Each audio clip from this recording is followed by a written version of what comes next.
Gravando, tá ótimo. Boa noite a todos. Eu sou a Viviane Torinelli, gostaria de dar as boas-vindas a todos nesse segundo webinar de Finanças Sustentáveis. Hoje abordaremos as finanças sustentáveis, capital de risco e inovação regional para a sustentabilidade. Murilo Marins é gestor de Venture Capital do CAF, o Banco de Desenvolvimento da América Latina, e abordará a sustentabilidade na perspectiva do investidor multilateral. Na sequência, Savile Alves, cofundadora da startup Solos, falará sobre o lixo como fonte de novos ciclos. Ao final, teremos uma mesa redonda de debate com mediação da professora doutora Andréa Ventura, da Escola de Administração da Universidade Federal da Bahia e coordenadora do grupo de pesquisa GPS, voltado à governança para sustentabilidade e gestão de baixo carbono.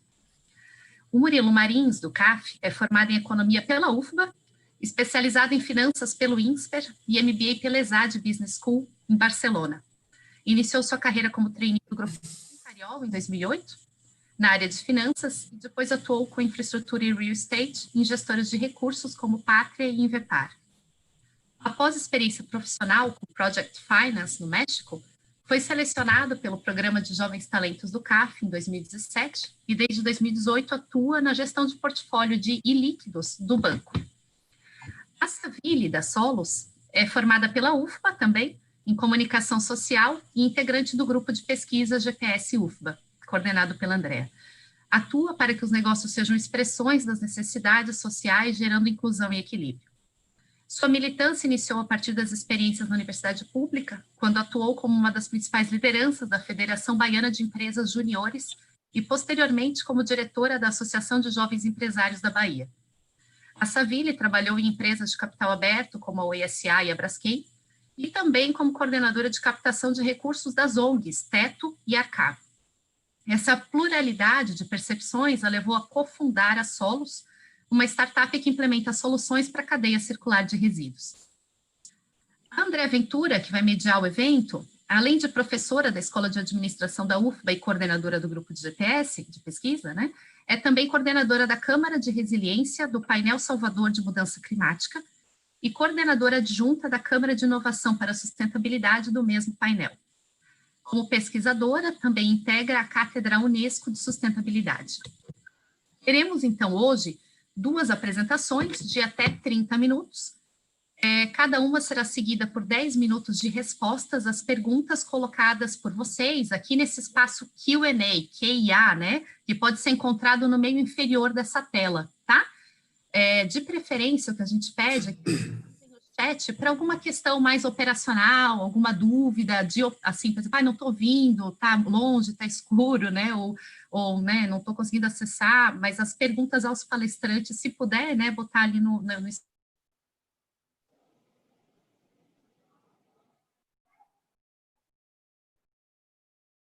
pela professora Andréa Ventura, serão apresentadas aos palestrantes para debate. Ao final, teremos o debate em si entre eles e a professora, que poderá selecionar perguntas que ainda estiverem em aberto aqui na plataforma. Para questões técnicas e operacionais, então, a gente recomenda o uso do chat, né? E a gente agradece quem não estiver falando, se puder deixar o áudio no mudo, né? Para não atrapalhar com algum ruído externo. O evento está sendo transmitido ao vivo para o YouTube, no canal da Liga de Mercado Financeiro da UFBA. Na sequência, a versão gravada vai ficar disponível no mesmo canal e a gente sai daí também colocando no canal dos parceiros e vamos estar divulgando nas redes sociais, e foi provavelmente por esses canais que vocês ficaram sabendo do evento também. Agradecemos ao Murilo e à Savile e à professora Andréa por estarem aqui, ter topado participar desse evento, né? Gostaríamos de agradecer também os apoiadores e organizadores e a equipe envolvida, principalmente o Yasmin e a Luca, a Yasmin e o Luca, né, da Liga de Mercado Financeiro e da Brasf. Um obrigado especial ao pessoal da Liga de Mercado Financeiro, Máximo e todo o pessoal, ao grupo de pesquisas GPS, né, Governança para a Sustentabilidade de Mercado de Baixo Carbono, ao Lab Finvas, que é o Laboratório de Pesquisa em Finanças, Valoração de Ativos e Sustentabilidade, a própria Câmara de Inovação para a Sustentabilidade do Painel Salvador de Mudança do Clima, a SESIS, né, a Secretaria Municipal de Sustentabilidade, Inovação e Resiliência, e a Brasf, que é a Aliança Brasileira de Pesquisa em Finanças e Investimentos Sustentáveis. Dividimos que esse é o segundo de uma série de webinars que abordarão essa temática de finanças sustentáveis com periodicidade mensal. E acompanhando pelas redes sociais essas iniciativas, vocês vão acabar, né, sabendo e podendo participar dessa continuidade. Ao final do evento, a gente já anuncia o próximo, que a gente já tem aí um participante bem bacana. Gente, agradeço, então, vou passar a palavra para o Murilo. Né, Murilo? Obrigada, boa noite. Obrigado a você, Viviane, por organizar, todos aqui os presentes, o pessoal da Liga também. É um prazer falar com vocês, né?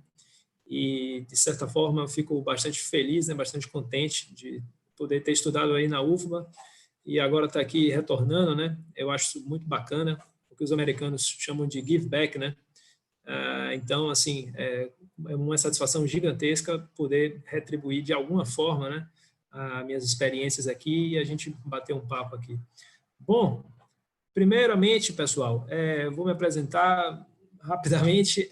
Eu trabalho no CAF, o CAF é o Banco de Desenvolvimento da América Latina. Eu estou falando aqui em meu nome, não é uma apresentação institucional de forma alguma, apenas coloquei o logo aqui para que vocês tenham isso claro, certo? Mas já vou remover o logo. O CAF é formado por 19 países acionistas, né? São 17 países da América Latina e 2 países europeus, né? Portugal e Espanha. O Brasil é um dos maiores acionistas do banco, né? O quinto maior acionista, quarto, quinto ali com a Argentina, certo? Então, acaba que muita gente no Brasil não conhece o CAF, o Brasil é muito grande, temos o BNDES já fazendo um trabalho fantástico no Brasil. Então, é bacana também para que vocês estejam mais próximos da gente. A gente tem uma série de operações muito bacanas no Brasil, tanto com o setor público quanto o setor privado, né? E, enfim, no meu caso, eu atuo com gestão de portfólio, atuo com o setor privado, certo? Então, por isso aqui é o motivo da nossa conversa. Eu vou apresentar aqui para vocês uma breve lâmina, Disable Screen Sharing. Bom, enfim, eu ia compartilhar aqui o meu PowerPoint aqui. Peraí, eu já vou te dar desculpa aqui. Então tá ok aqui. Apenas para situar o pessoal, né? Pode ir. Desculpa, Murilo. Não, tranquilo. Vamos lá. Aqui já está aparecendo. Pronto. Aqui agora, share screen. Pronto. Vocês podem ver, eu acredito. Bom, então o objetivo aqui para que vocês, apenas para guiar vocês, né? Vamos dar um contexto geral aqui do tema, para alinhar todo mundo. Temos um público diverso aqui, uma audiência diversa, então alguns conceitos aqui tem que estar claros para todo mundo, para a gente caminhar junto. Eu não vou deixar ninguém para trás, prometo. Segundo, depois vamos falar do ESG na prática, certo? Como é que funciona na prática, e menos teoria. E, por fim, vamos falar do Brasil, o que é que está acontecendo no Brasil, certo? Então, prometo, são 4 lâminas aqui. A segunda, tem que estar claro uma coisa para todo mundo, que a gente não está falando de filantropia. ESG não é filantropia. ESG é um investimento que você... é uma linha de investimento que existe, mas você quer o seu retorno do seu investimento. Você não está fazendo com caráter de filantropo, certo? Outra separação que a gente faz aqui é o ESG e o investimento de impacto, que, aliás, é o tema da próxima, do encontro do mês que vem, né? O ESG, como vocês estão vendo, é um acrônimo do inglês, é um anglicismo, é Environmental, Social and Governance, certo? Isso é algo que, nos últimos anos, vem ganhando muita força e, hoje em dia, já é uma realidade, no mundo desenvolvido, especialmente, certo? E, apenas dando uma pincelada, o investimento de impacto é uma derivada disso, vamos dizer dessa forma. Mas a gente não vai tocar nisso, a gente vai tocar em ESG, que é esse pilar cinza aqui que vocês estão vendo, certo? E não é filantropia. Bom, não quero complicar aqui, essa lâmina está muito densa, mas, para simplificar, procure olhar o lado esquerdo. No lado esquerdo, você tem um azul escuro, certo? A gente tem 2 tipos de agentes aqui. A gente está falando do investidor institucional e do gestor de recurso, certo?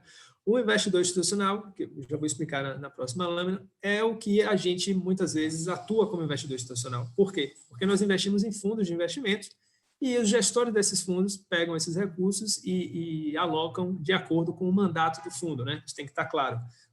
Nenhum fundo, nenhum gestor de fundo, ele aloca os recursos conforme o bel prazer dele. Não, existe uma regra, existe um documento, né? E é assim que funciona, independentemente do tipo de fundo que estejamos falando, certo? Bom, passando, sem querer confundir, ainda para ficar claro o que é o investidor institucional. O investidor institucional, a diferença do gestor de fundo, ele tem a capacidade de concentrar quantias muito grandes de dinheiro e ele tem o poder de escolher, certo, o perfil de direcionar, né, os gestores para atuar conforme determinado perfil, certo? Um determinado objetivo, desculpa. Então, vamos colocar de forma simples. Eu estou falando de fundos de pensão. No Brasil, você pode ver a Petros, é o exemplo aí clássico do Banco do Brasil, da Caixa também. Tem aqui os Ultra High Net Worth Individuals, basicamente, são milionários, family office, certo? Eles também têm um peso na mesa muito grande. Outra instituição são fundos soberanos. Os fundos soberanos se destacam aí o fundo da Noruega, o fundo de Singapura, o fundo dos Emirados Árabes também. E também temos aqui os fundos de fundos, como o BlackRock, dos Estados Unidos, certo? Esses são, aí, para vocês terem uma visão básica de como é que funciona. Bom, então, dito isso, né, que todo mundo já entendeu o que é investidor institucional, o que é ESG de forma básica, certo? Quais são esses agentes, certo? Agora vamos para o capítulo 2. Vamos falar do ESG na prática, certo? Lembra lá a lâmina que eu mostrei, ESG na prática. O ESG na prática, a gente tem que considerar alguns temas aqui. O primeiro deles é a dificuldade de mensurar. Então, se você está esperando que eu vou trazer aqui a fórmula mágica, uma planilha, o cálculo de Black-Scholes com derivadas, eu sinto lhe informar que eu não vou apresentar essa fórmula, porque essa fórmula não existe. Se algum de vocês tiver, por favor, me apresente, que eu também adoraria saber, adoraria conhecer. Então, por que é difícil de mensurar? A primeira coisa, a gente está falando de finanças, a gente tem que entender que finanças é um tema dos anos 50, a ciência financeira já estava muito evoluída, e ali você tem um modelo de Markowitz, certo? O KPM, certo? Então, é algo que tem anos aí que a humanidade já está estudando. Então, você tem métricas claras ali, diversas de finanças que a gente pode discutir aqui. Você tem a TIR, você tem o alfa, né, que é o retorno em excesso do benchmark do seu fundo, o dividend yield e etc. Aí fica o cardápio é muito largo, muito vasto. Então, a ciência financeira já está muito consolidada, enquanto que as finanças, no sentido de ESG, né, ainda não tem esse framework, não tem esse arcabouço teórico, certo, tão consistente por ser recente, certo? Fazendo um paralelo, abrindo um parênteses, já voltando, as finanças comportamentais, agora, recentemente, que o Robert Shiller foi ganhar o prêmio Nobel, porque é algo recente também, é algo que a gente ainda está aprendendo.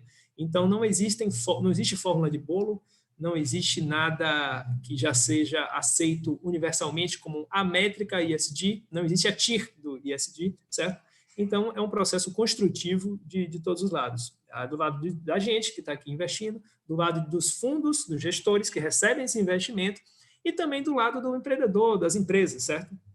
É um processo evolutivo. Outro segundo ponto aqui, ainda sobre dificuldade de mensuração.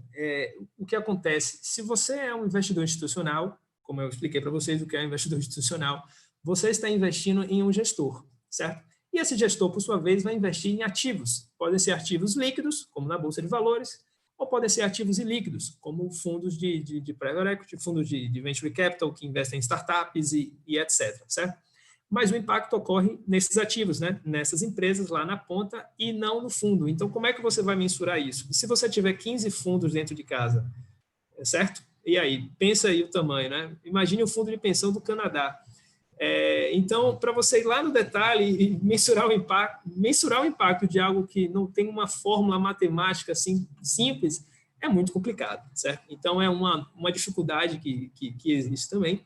E ainda sobre isso, no caso do gestor, o gestor que está colocando dinheiro nas empresas, se não existe uma métrica única, então, assim, como é que ele vai fazer isso? Aí você vai me dizer, ele tem que ter alguém em casa para fazer isso, um especialista. Tá bom, mas será que é tão simples assim? Será que essas pessoas têm essa preparação? Será que já existe um framework padrão que elas devem seguir? Então, assim, não tem nada fácil. A mensuração é algo que a gente ainda tem muito que crescer, que evoluir de todos os lados, inclusive aqui do nosso lado. A gente está trabalhando nisso, evidentemente, né, para a gente aprimorar isso, para a gente melhorar essas métricas, mas em termos de mercado, o que ocorre hoje ainda é alguma dificuldade de conseguir mensurar de forma objetiva o ESG, né, dos investimentos. Bom, outro ponto aqui legal, ainda nesse capítulo 2 do ESG na prática, que é o que a gente está falando, ações concretas. O que é que acontece na prática? Uma ação concreta, um exemplo aqui, o que falam do negative screening. O que é negative screening? Negative screening é quando você determina para o gestor, certo? Você chega no gestor e diz, olha, eu não vou fazer isso, eu não vou fazer isso, isso aqui você não pode fazer, isso aqui. Isso, ao contrário do que vocês possam pensar, surpreendentemente, é algo que não funciona, é algo que não é eficiente, porque por algumas razões. A primeira delas, quando você diz para ele, olha, você não pode fazer isso, mas então ele quer dizer, ok, então todo o resto eu posso fazer? Não é bem assim. Segundo, conforme eu falei o ESG, né, esse conceito é algo que é algo construído entre a sociedade, tem uma simbiose aí entre o gestor, o cliente, o consumidor final, né, o investidor. Então, a gente não pode dizer, olha, você não pode investir em mineração.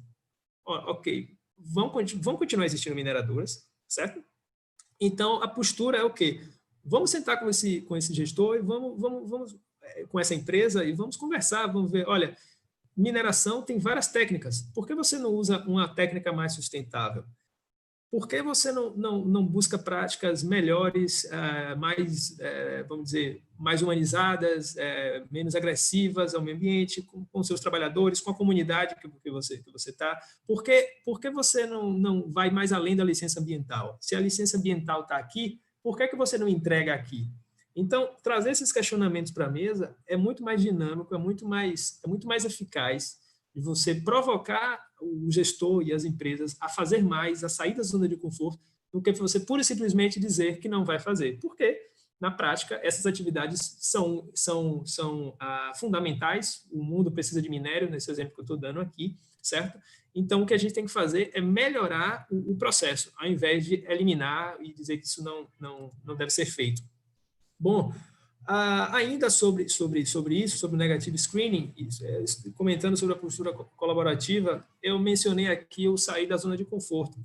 Quando eu digo sair da zona de conforto, a gente faz aqui na prática com os fundos, a gente conversa com eles também, e já é algo que no mundo desenvolvido, já nos anos 90, você tem alguns exemplos vivos. Não sei se vocês tiveram a chance de ler o livro do fundador da Nike, que ele menciona isso, que eles terceirizavam a produção na Ásia e eles produziam sapatos lá e eles tinham uma substância tóxica que era liberada quando ele vai colar a borracha no sapato. E apesar da responsabilidade direta não ser deles, porque eles terceirizavam a produção, certo?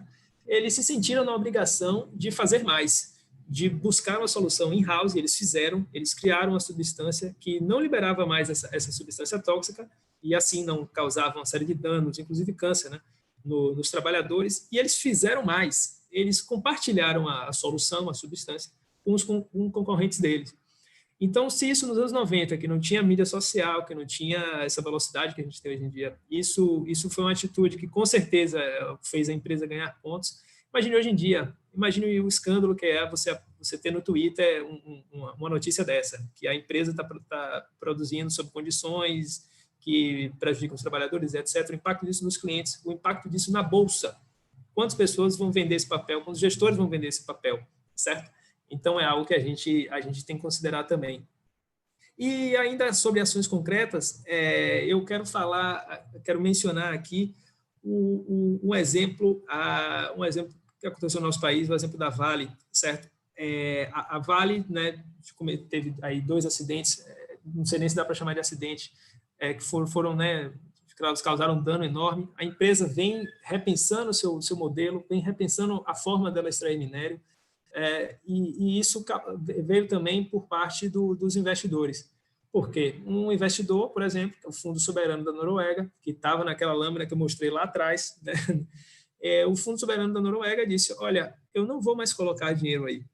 Nessa empresa eu não vou investir mais. Então, a empresa também se sentiu pressionada por isso, certo? Para ela mudar a atitude dela. Agora, imagine, a Vale é um negócio B2B, ou seja, ela vende para a empresa. Mas imagine se os clientes, seja as empresas que compram da Vale, ou seja o cliente pessoa física, ele começar a questionar a empresa e dizer, cara, se você continuar com essa postura, eu não vou comprar o seu produto. E o investidor, de outro lado, imagine, o cliente está aqui, o investidor está aqui. Ele dizer, olha, eu não vou colocar dinheiro aí. Desse jeito, eu não coloco dinheiro. O que é que você obriga o gestor a fazer? Você obriga ele a repensar conceitos, a mudar, a fazer mais, a correr atrás de práticas mais sustentáveis, né? E então, o que é que eu estou querendo dizer? Essa postura colaborativa, essa postura de provocativa, ESG na prática é muito mais isso do que meramente ficar, vamos dizer, arrotando regras, é muito fácil, muito confortável da nossa parte estar aqui atrás de uma planilha e mandar um e-mail para o fundo que a gente está investindo, ou para a empresa, né? A gente investe em algumas empresas também, e sair dizendo, olha, você tem que fazer isso, senão isso. Não é uma postura de regulador, é uma postura, às vezes, de apoio mesmo, porque muitas vezes a própria empresa ou o próprio gestor, ou ele não tem conhecimento, ou ele não tem equipe, ou ele não sabe que aquela prática é uma prática errada, enfim, então você tem que construir junto. É esse o caminho, e não uma prática punitiva, né? Essa metodologia, vamos dizer, né, de censor, isso não funciona, não vai mudar. E o que é que tem de positivo aqui, para terminar esse parágrafo? Como eu falei, o poder está na mão da gente. A gente é cliente, pessoa física, no final das contas, tudo voa para a pessoa física, né? Mesmo negócio B2B, em algum momento vai chegar na pessoa física, também como investidor.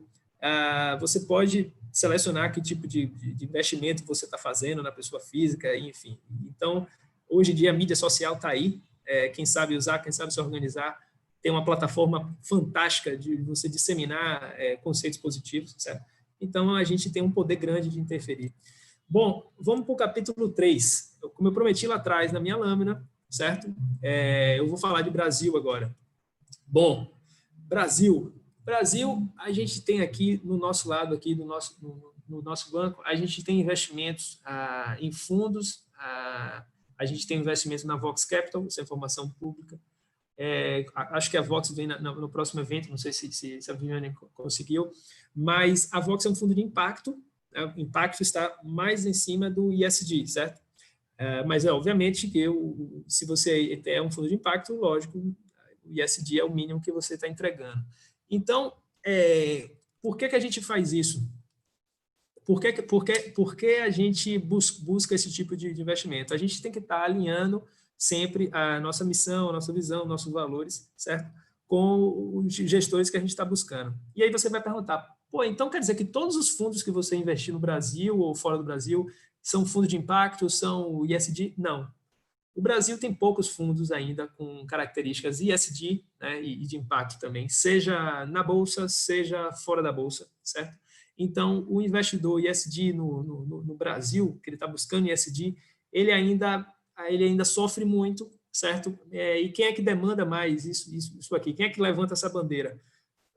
Tem os investidores institucionais multilaterais, como a gente, o IFC vai buscar isso, o BID vai buscar isso, a gente vai buscar isso, a gente não vai investir em um fundo, em uma empresa, que o cara não paga imposto, que ele coloca os trabalhadores para trabalhar em condições desumanas, um cara que usa uma matriz energética do século XVIII, certo? Os trabalhadores são explorados na primeira Revolução Industrial, a gente não quer estar nesse cara, a gente não quer participar desse tipo de jogo, certo?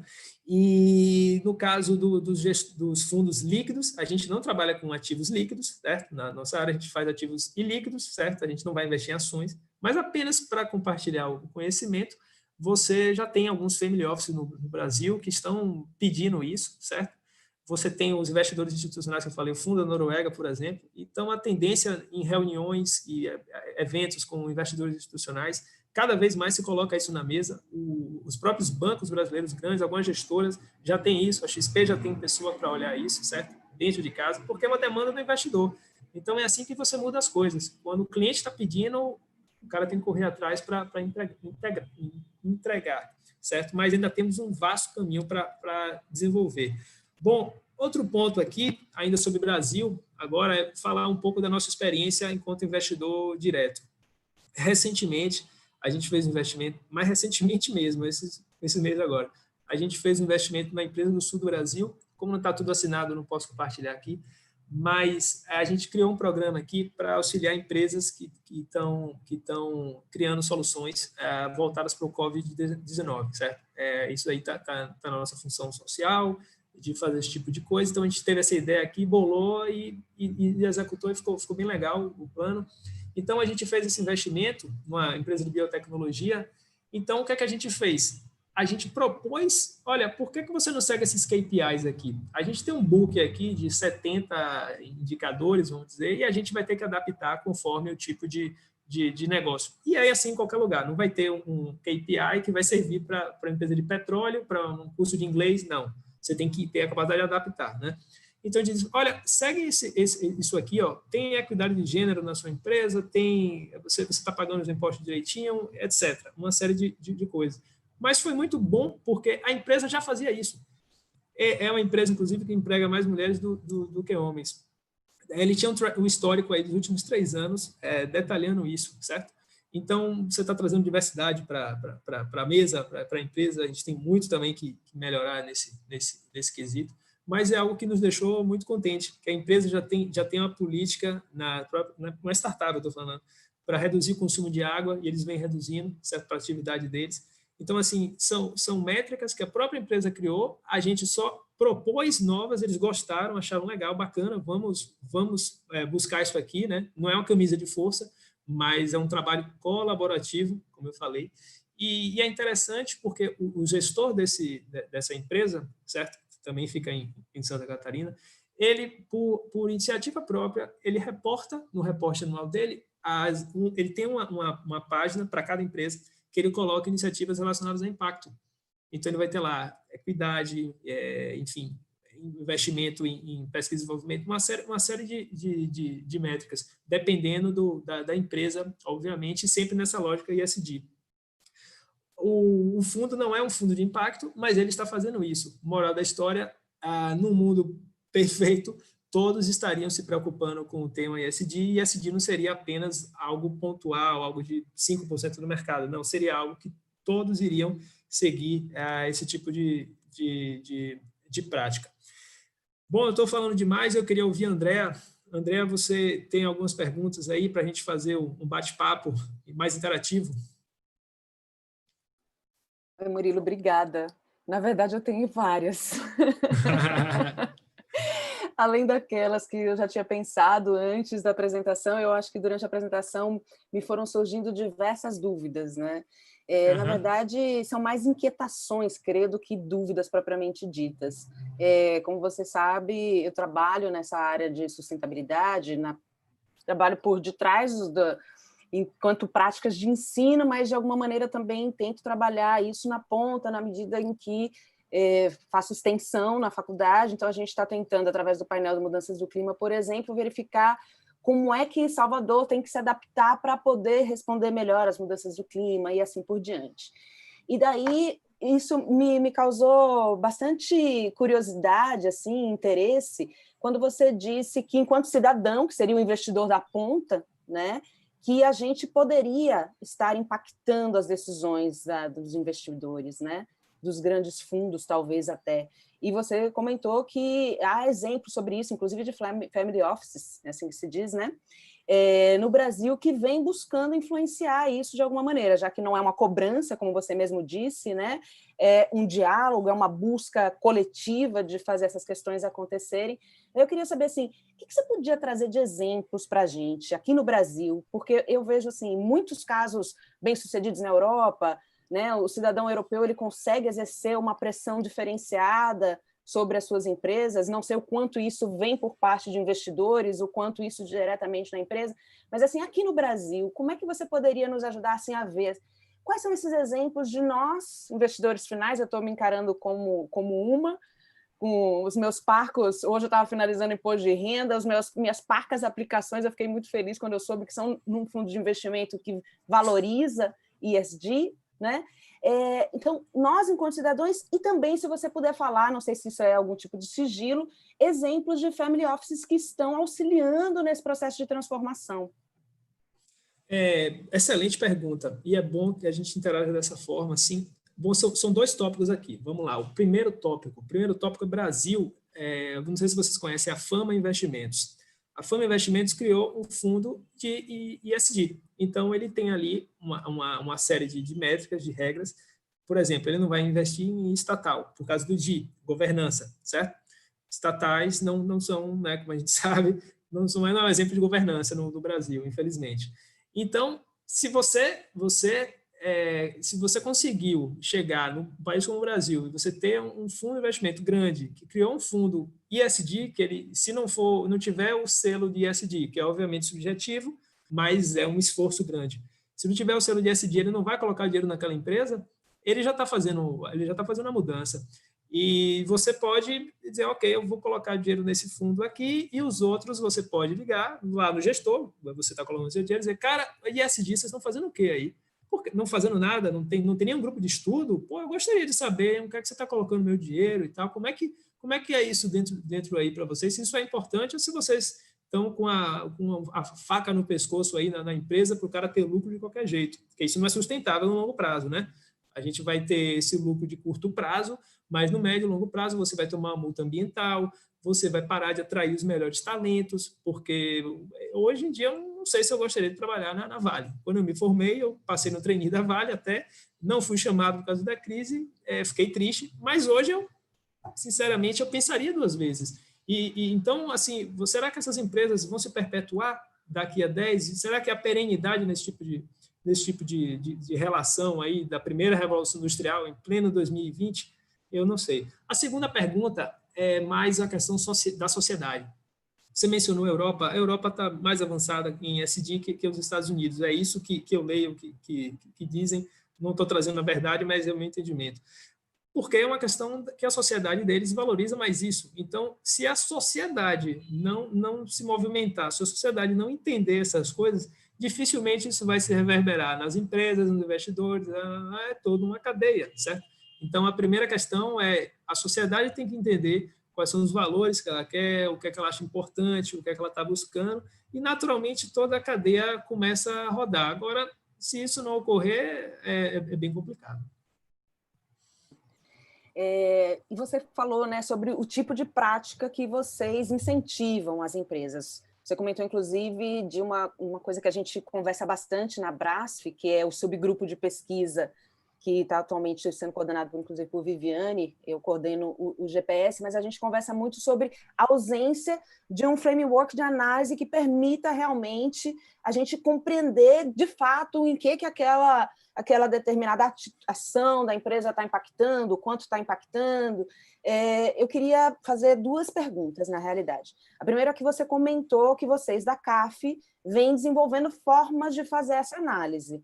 E você citou uma série de ações dentro de um pacote esperado pela empresa. Para quem não entende o termo framework, é interessante dizer, eu aprendi com um dos meus mestres, que por acaso deve estar assistindo aqui também essa live, o professor Célio Andrade, que o modelo de análise é a forma como a gente vai ver determinada realidade, né? É a lente do óculos que a gente escolhe para enxergar dada realidade. Então, quando você vai olhar para esses investimentos, você citou uma série de questões que vocês buscam ver, e me parece que elas têm uma certa relação com os Objetivos de Desenvolvimento Sustentável das Nações Unidas.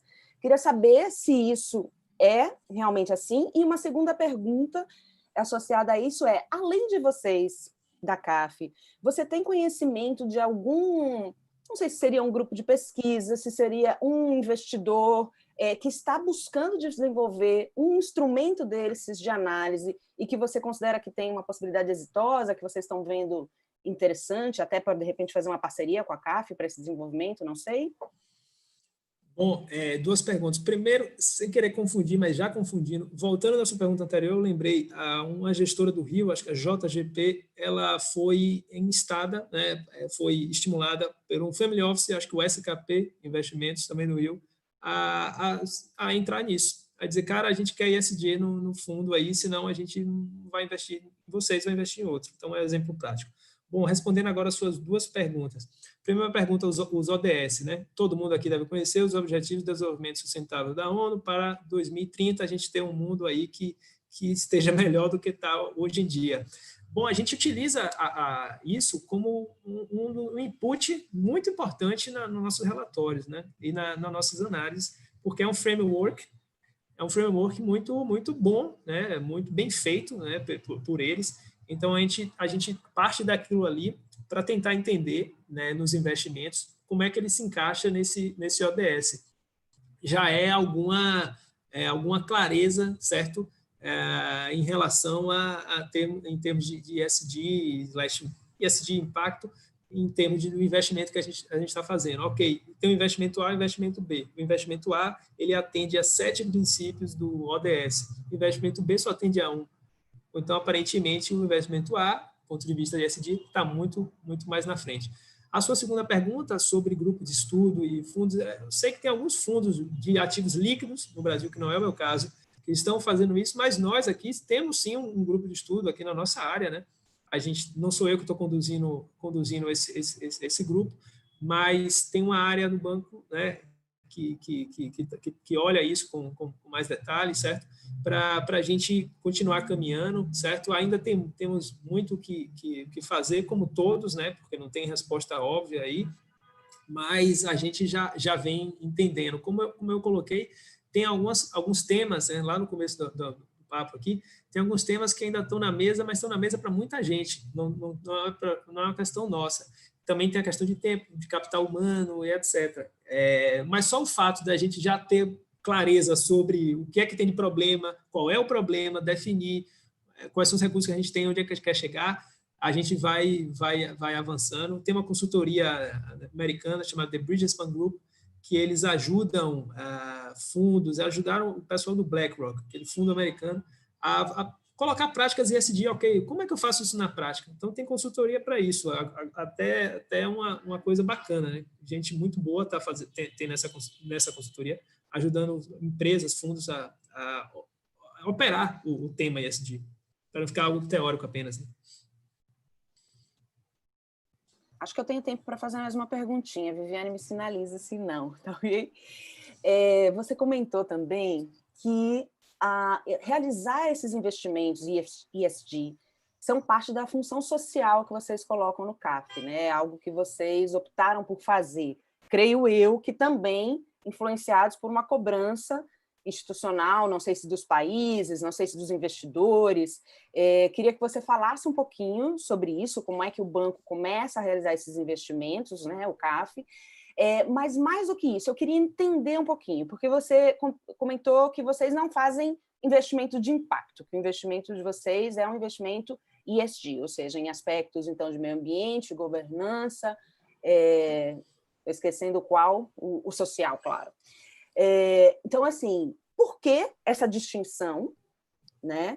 Se isso tem alguma coisa a ver, talvez, até com a dificuldade de mensuração desse impacto, mas mais que isso, eu queria compreender se nesse momento, então, me perdi aqui no raciocínio, mas no momento dessa escolha, se há uma priorização do banco sobre que investimento fazer. Por exemplo, já que vocês colocaram isso na função social de vocês, existe um percentual de investimento especificamente dedicado a esse tipo de investimento?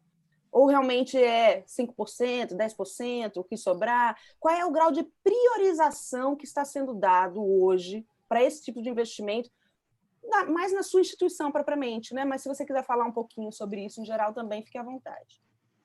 Olha, primeiro, eu não tenho como falar em termos do banco, que seria algo que eu poderia uma grande chance de não estar respondendo a pergunta de forma assertiva, né? Então, eu vou resumir vou definir o problema de outra forma. na verdade, a gente não tem esse dilema de fundo de impacto ou não, fundo ISD ou não. Isso não ocorre aqui. A primeira razão é, como eu mencionei antes, não tem oferta. Não está maduro. No Brasil, e o Brasil, aqui na América Latina, o mercado de capitais com maior economia, o mercado de capitais mais desenvolvido, com a melhor regulação, a CVM, o Banco Central, etc. Quantos fundos de impacto tem no Brasil? De ativos ilíquidos, eu estou falando, né? Que é o que eu coloco, a gente coloca investimentos em fundos que vão comprar empresas que são ilíquidas, não são de capital aberto. Então, a gente não ia colocar o dinheiro, né? Então, assim, é muito complicado, não tem nada fácil aqui. Então, por isso que a gente busca essas melhores práticas, senta na mesa, pede para reportar, né, informa, olha, tem esses KPIs aqui, você teria como buscá-los e etc. Essa postura colaborativa. Mas restringir totalmente a isso é algo mais complicado. Mas na hora de analisar, né, a gente conversa com o gestor e etc. E nesse caso que eu mencionei lá atrás, do investimento direto, aí fica mais fácil. Você tem uma relação mais direta com a empresa, você já consegue perceber se a empresa, porque no final é um espírito, né? Se a empresa, o gestor tem que fazer isso porque ele está convencido de fazer isso. Não adianta ele fazer para parecer, chama-se de greenwashing. Greenwashing é aquele cara que ele está fazendo um reporte ali de sustentabilidade para ele parecer que mas ele não responde as perguntas, enfim, ele coloca dados que não são verdadeiros e tal. Então, a gente também tem esse problema aí, o greenwashing, né? Todos têm, aliás. Com certeza.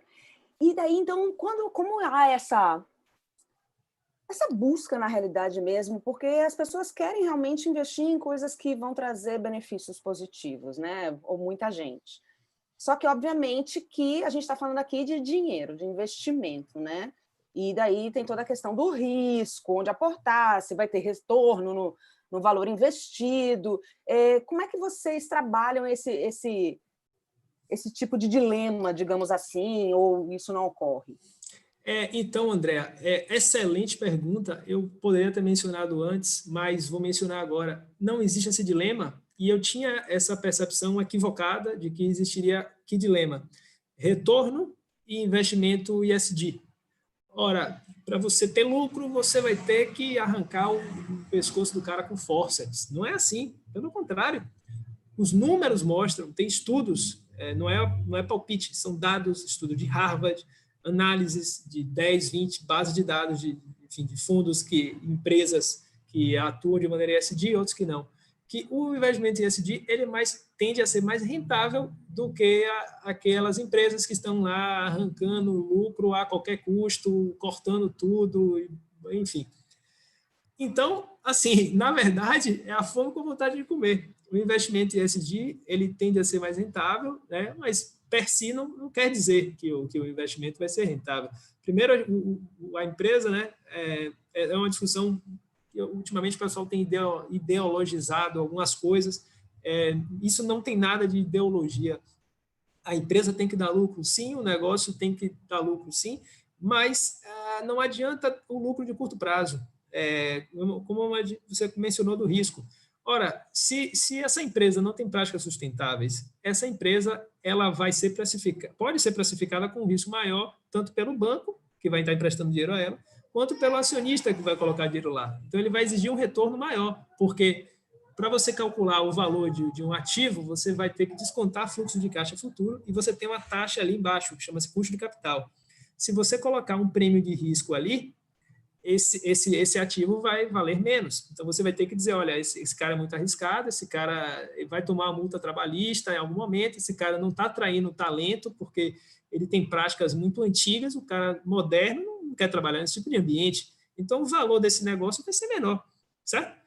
Então, você, de alguma forma, você consegue precificar isso. Não vai ter um número, vou dizer, olha, me dê o prêmio de risco de uma empresa que tem assim, eu vou fazer uma planilha no Excel, igual se... Não é dessa forma. Mas que o mercado, sim, olha isso, que os bancos vão cada vez mais olhar isso, vai pegar o dinheiro no KfW e, com certeza, eles vão querer saber esse tipo de coisa. E entra na decisão do banco de emprestar ou não emprestar. Então, não existe esse dilema, e nós, quando vamos fazer um investimento, olhamos de forma holística, de forma geral, e não olhar essa separação, entende, de ESG ou não ESG e tal.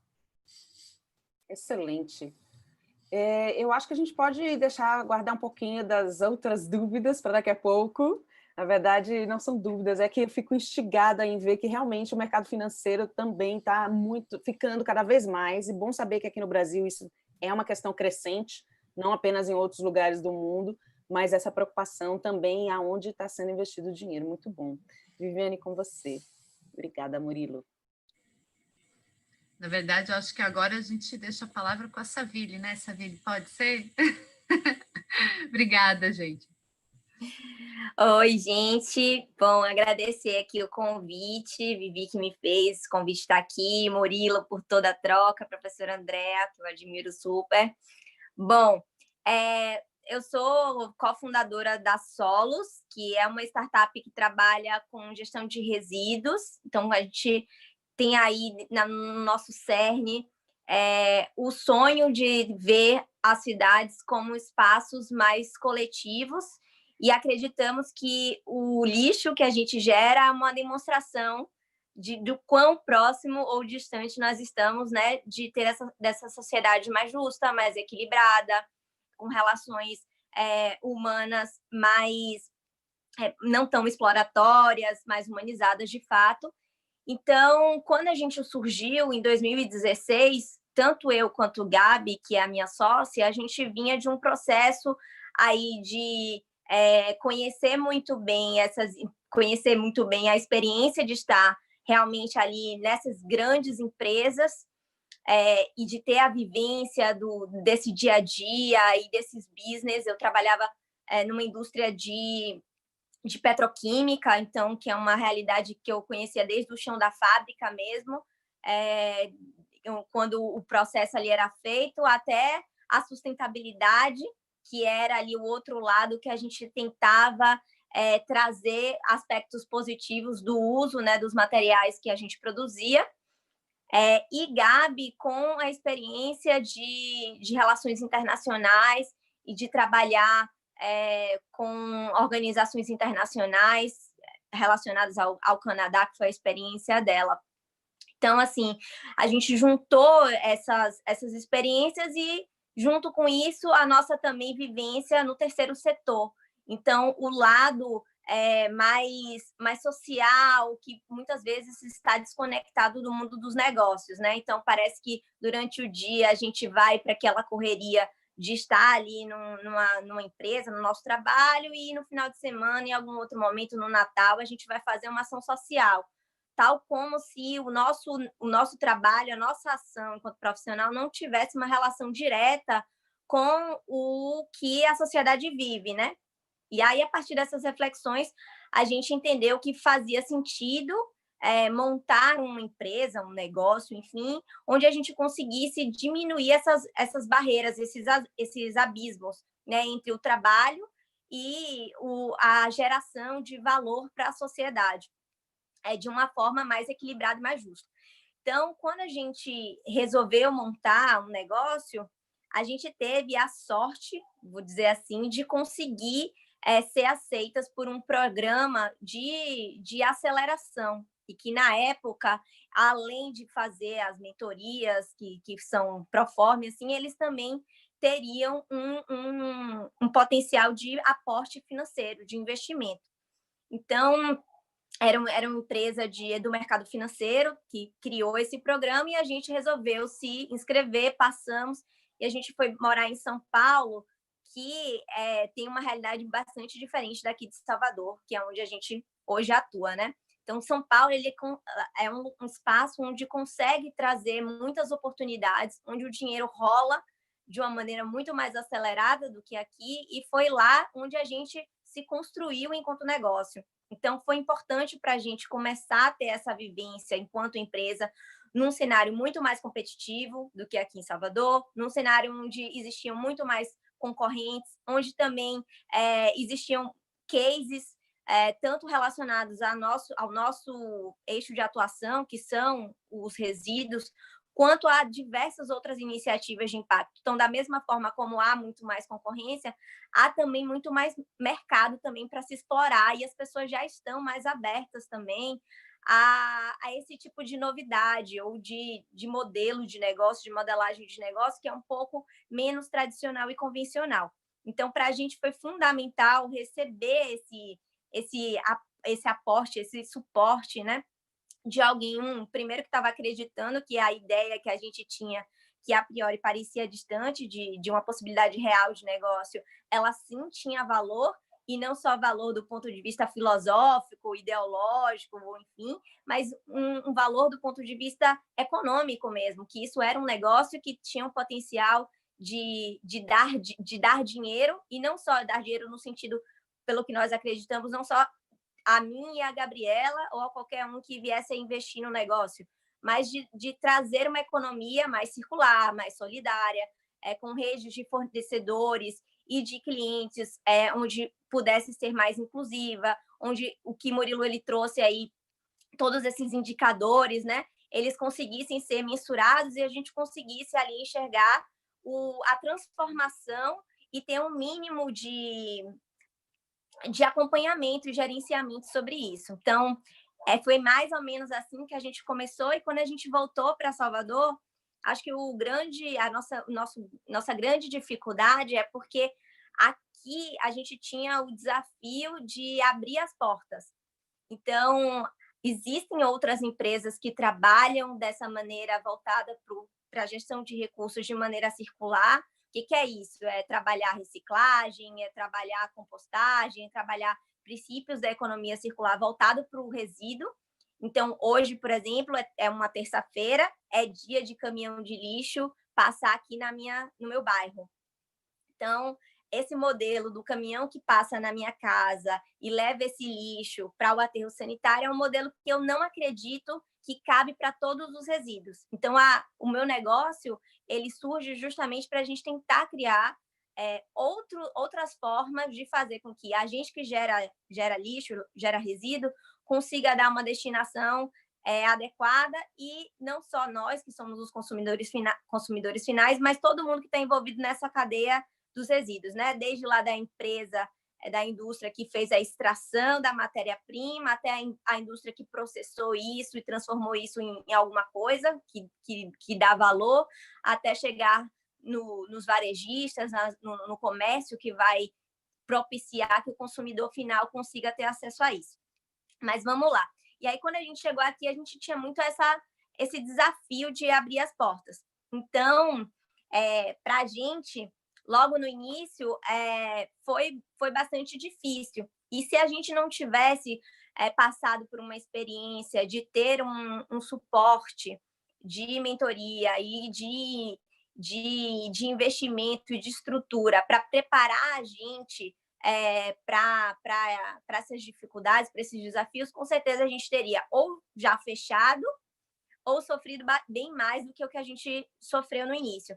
Então, assim, na prática, um negócio de impacto, que é como a gente se considera dentro dessas caixinhas todas que existem, é um negócio que vai ter geração de lucro, pode distribuir lucros, inclusive, a gente faz isso, e além disso, ele está ali direcionando o esforço do seu serviço ou do seu produto para geração de um impacto socioambiental, seja, como eu já falei, né, com um lastreamento dessa cadeia de fornecedores, preocupado com a matéria-prima, preocupado com as relações de trabalho que o seu fornecedor utiliza, aplica, incluindo como você faz isso dentro do seu negócio e também como é que o seu negócio vai chegar até os clientes.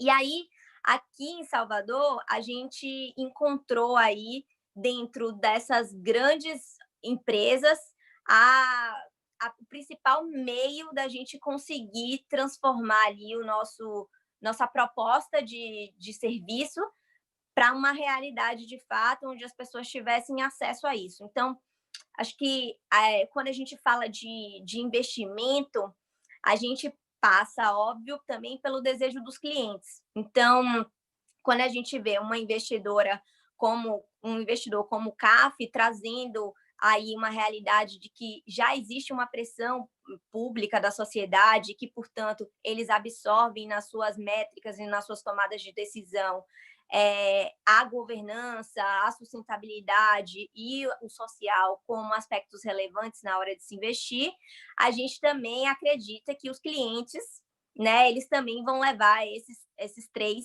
pilares como importantes critérios na hora da tomada de decisão.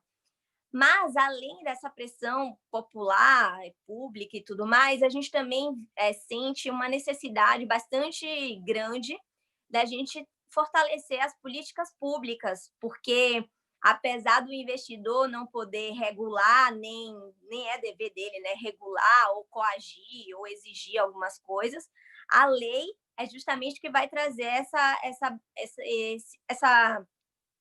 essa linha aí do que deve, do que não deve, o que essa sociedade aceita e não aceita. Então, esse ponto das políticas públicas, a gente acredita que hoje é o grande desafio de atuar no Brasil, e aí trazendo um recorte bem para Salvador mesmo, é essa ausência de políticas públicas que norteiam as empresas, porque por mais que as empresas elas tenham acesso à informação de que, sim, você pode fazer mais, você pode ir além do que está escrito aqui nessa licença que você está pedindo para atuação, de fato, as empresas só fazem mesmo, assim, de verdade, quando tem algum risco de perder a possibilidade de ganhar dinheiro ou de perder dinheiro de fato.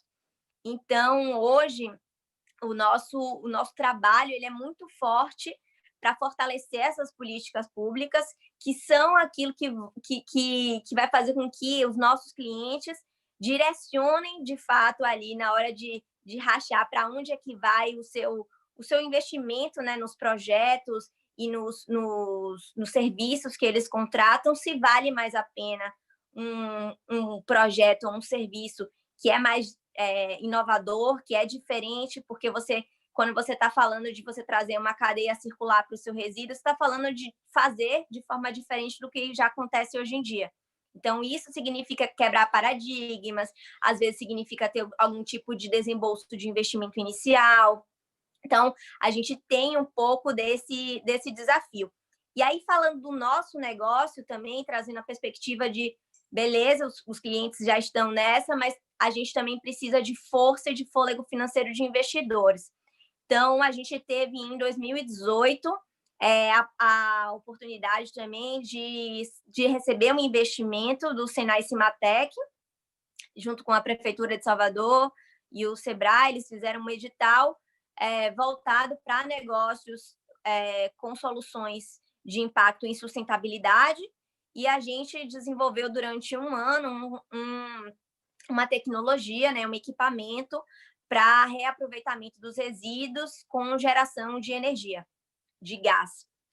E para a gente foi muito importante ter participado desse edital. Primeiro que foi uma possibilidade de a gente ter projetos daqui de Salvador com esse foco. A gente, infelizmente, ainda aqui no Norte e Nordeste, inclusive hoje, se eu não me engano, terminou um mapeamento que a Abas estava fazendo sobre negócios de startups aqui no Nordeste, para entender as principais características desses negócios, inclusive com critérios lá sobre gênero, orientação sexual e enfim. E o que eu senti assim, durante esse processo do investimento lá do Senai Cimatec é que, de fato, quando você tem a política pública, porque ele era um edital vinculado ao poder público municipal, você tem os incentivos necessários aí para nós que somos menores, que somos pequenos ainda comparado a essas grandes empresas. Porque quando a gente fala de empresas grandes, o capital, o acesso ao investimento, ele é mais robusto e, portanto, algumas iniciativas internacionais, elas têm maior adesão. Quando você é pequeno e, às vezes, você está se propondo a resolver um problema muito territorial, mesmo que ele tenha um grande potencial de depois ser aplicado em outros lugares, porque no final, né, o mundo que a gente vive tem problemas muito parecidos, em intensidades diferentes. Ainda assim, quando você é pequena, você tem um limitador de território de atuação. Então, quando a gente teve essa oportunidade de receber um investimento de fundo nacional, mas com o apoio do poder público municipal, a gente conseguiu tangibilizar, primeiro, uma oportunidade de, sim, nós temos chances de ganhar isso, de conseguir esse recurso, e dois, de fato, conseguir trazer uma tecnologia que responde e que consegue ser ali testada no nosso território. Mas, em compensação, também a gente tem um desafio de, infelizmente, Salvador ainda, enfim, e o Brasil de maneira geral, mas aqui o nosso Norte e Nordeste, ainda carecer muito, né, desses investimentos subsequentes. Então, quando a gente fala de tecnologia, às vezes você tem esses investimentos semente, como se costuma chamar, né, no mercado, mas você não tem os outros investimentos que vão fazer com que a sua tecnologia, a solução que você está criando, de fato se torne num produto que vai ser comercializável e escalável para que as pessoas possam usar e o problema possa ser resolvido de uma maneira mais abrangente. Então, acho que quando o Murilo ele traz essa perspectiva de um banco de investimento e dessas preocupações, eu trago contraponto também de como nós, que somos negócios de impacto, negócios que dentro do seu embrião ali tem a geração de um impacto socioambiental, as nossas dificuldades, assim, desafios de conseguir, dentro do território brasileiro e aqui de Salvador, conseguir transpor essas barreiras que acabam nos limitando. A própria universidade, que é um espaço que eu sou bastante assim, uma entusiasta da universidade, estou lá até hoje, assim, de alguma forma, tento sempre estar relacionada à nossa universidade, a UFBA, que é a grande referência aqui do nosso estado, ela tem as limitações de receber investimento, de você ter as pessoas que às vezes se formaram pela universidade, que vão justamente fazer o que Murilo logo no início trouxe, né, de dar esse retorno para a universidade de alguma forma, seja com saber, seja com realmente aporte econômico. Então, acaba que o sistema inteiro aqui de atuação, de inovação para a sustentabilidade de Salvador, ele fica fragilizado, porque não adianta só você ter um monte de startup de pessoas com mente fervilhando aí por buscar soluções integradas a sistemas internacionais, se a gente não tem todo o resto da cadeia, que vai desde as políticas públicas até a cultura, né, da nossa sociedade. Murilo ele trouxe aqui o exemplo do Prêmio Nobel de Economia, que foi voltada para finanças comportamentais. Então, a gente ainda tem esse desafio aqui, que é muito do nosso povo e das condições de vida que o nosso povo tem para pensar sustentabilidade e inovação para além das suas necessidades básicas, que, infelizmente, ainda não são devidamente atendidas. Então, é super desafiador, assim, principalmente quando a gente se propõe a trabalhar com pessoas que estão em vulnerabilidade. Então, acho que um outro desafio bastante assim, denso é você se propor a trabalhar não só para levar até, né, quem está precisando a solução, mas você desenvolver essa solução em conjunto. Acho que esse é o grande desafio e é algo que a gente se propõe. Então, hoje a gente tem trabalhado com mais ou menos 9 cooperativas de reciclagem aqui em Salvador, todas são sediadas na periferia, todas são lideradas por homens ou mulheres negros, com baixa escolaridade. A gente tem um desafio de, até quando a gente tem um programa que a gente operaciona aqui na Bahia, que chama Programa Soma Vantagens, que é um programa onde o cidadão ele se cadastra, ele vai levar os seus resíduos, ele ganha pontos à medida que ele vai levando esses resíduos, e depois ele pode trocar por desde alimentos até cursos profissionalizantes. Então, até mexer nesse sistema, porque ele é um sistema totalmente informatizado, os dados eles ficam todos ali online para tanto os nossos clientes como o poder público, que hoje a gente tem um acordo de cooperação aqui em Salvador para que eles possam acessar. até essas barreiras tecnológicas a gente precisa enfrentar para conseguir envolver quem está na periferia, quem está em situação de vulnerabilidade, a fazer parte desse processo. Tanto na concepção, né, a gente precisa estar próximo dessas pessoas para entender os seus desafios e conseguir ser interlocutor com essas instituições que às vezes estão mais distantes da ponta, quanto de fato de tornar a operação viável. Então, acho que de maneira geral, assim, para nós da Solos, e a gente até tentou conversar um pouquinho com outros negócios de impacto e outras empresas que também estão trabalhando com sustentabilidade, são startups de sustentabilidade, mistura um pouco os desafios aí propriamente ditos do negócio que a gente se propõe a fazer, né? Que a gente quer trabalhar com soluções de problemas que são reconhecidos internacionalmente, e o desafio de conseguir também, à medida que vai se resolvendo esse problema, as interações que são feitas. Então, conseguir fazer com que essa corda aí bamba se equilibre entre políticas públicas efetivas que garantam ou que incentivem, né, que esses negócios eles consigam se desenvolver. A gente tem aí, recebi a notícia essa semana da CECIS, que provavelmente na semana que vem a política de inovação daqui da cidade de Salvador deve ser aprovada. Então, a gente tem pequenos passos que vão corroborando, mas ainda assim é bastante desafiador e bastante distante dessas outras realidades, inclusive de outros países até daqui da nossa América Latina. Até comparando Salvador com cidades como Curitiba, Florianópolis, São Paulo, que não estão nem perto de países como a Alemanha, né? Mas que já estão muito mais adiante do que Salvador, e Salvador que tem se colocado aí comprometida com aspectos relevantes e com acordos internacionais de mitigação e adaptação ao clima, de ser uma cidade resiliente, de estar preparada, né, para todo esse impacto, mas ainda carece bastante assim de incentivo e de investimento mesmo, porque a gente precisa de dinheiro para fazer essa máquina rodar com a velocidade que os problemas eles aparecem. Então, acho que é mais ou menos isso assim que eu queria deixar aqui como reflexão. Obrigada, Savile. Eu estava aqui resgatando na minha mente como é que foi que surgiu, na realidade, a proposta desse diálogo que a gente está promovendo nessa mesa aqui agora, né? Eu, Viviane e vários outros que estão aqui presentes, a gente atualmente faz parte da Câmara de Inovação para a Sustentabilidade, que é ligada, então, ao painel Salvador Mudança do Clima, que eu comentei agora há pouco, e nós falávamos em uma das nossas reuniões. Savile participou de algumas, mas está tão na correria que faz tempo que não aparece, né, Savile? Mas nós falávamos justamente isso, né?